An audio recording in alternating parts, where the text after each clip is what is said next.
Je vous invite à venir échanger à propos d'une intervention à laquelle j'ai contribué fort modestement à ses débuts. Ça se passe dans un milieu où le temps entre l'action et la réflexion est beaucoup plus court qu'ailleurs.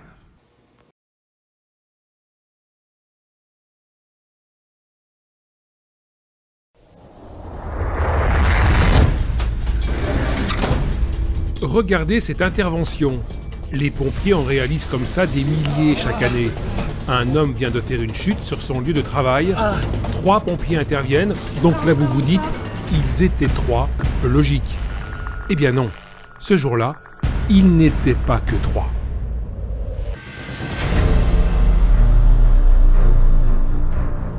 Lorsque j'ai pris mes fonctions à la tête du service départemental d'incendie de secours de la Savoie, en 2016, j'ai rapidement été confronté à la nécessité de mettre en place toute une organisation et tout un dispositif qui permettait de renforcer la force collective.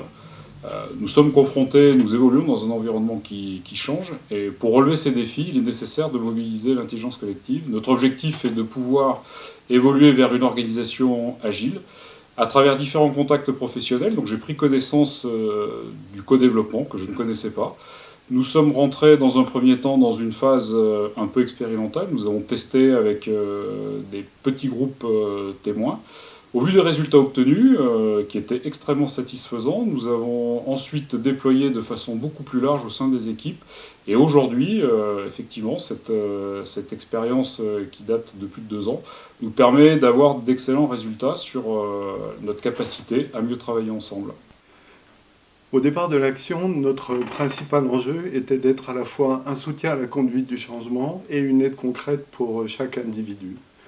Les sujets qui vont alimenter notre réflexion collective le 24 octobre correspondent exactement aux défis auxquels nous avons été confrontés. Je vais en citer quelques-uns. Comment inciter à la prise de recul des professionnels qui sont formés et organisés pour intervenir dans l'urgence? Comment aussi installer l'esprit du co-développement dans le groupe de direction en présence de son directeur? Également, comment faire vivre des groupes de pairs mixtes, responsables fonctionnels et responsables organisationnels?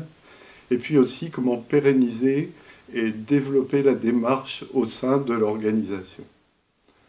Nous sommes tous les 3 très heureux de partager cette expérience avec vous le 24 octobre.